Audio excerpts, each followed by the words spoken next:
Boa noite, muito prazer. Obrigado, queridos. Fico contente de vê-los, todos juntos, unidos.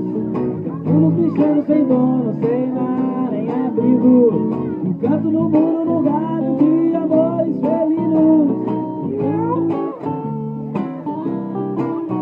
Essa história de uma gata, de fina delicadeza, nascida na rua e adotada pela nobreza.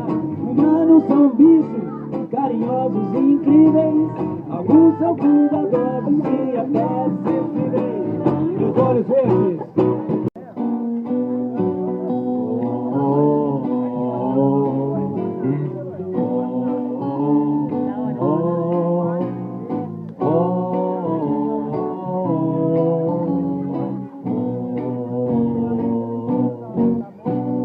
Vou te contar, meu amigo, pode até dar medo, eu te digo.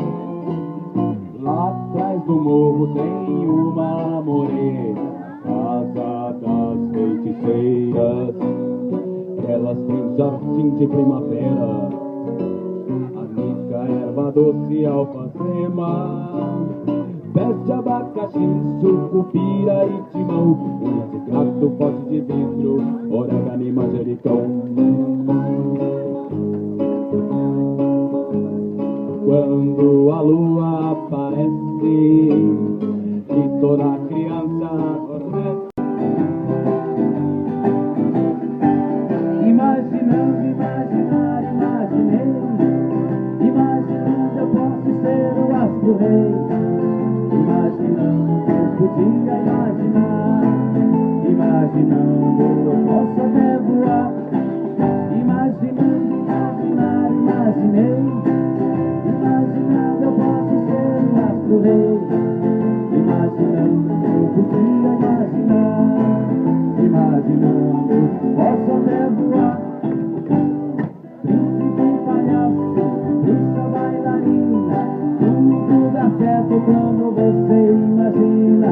Pegue um livro, leia com atenção, você terá o mundo inteiro em suas mãos.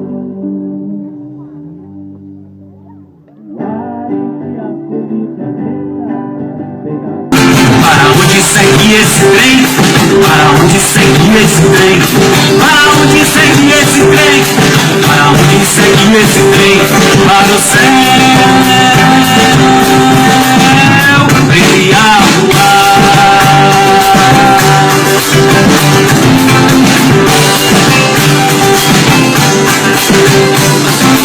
menino que é bem destinado, menino que é bem destinado.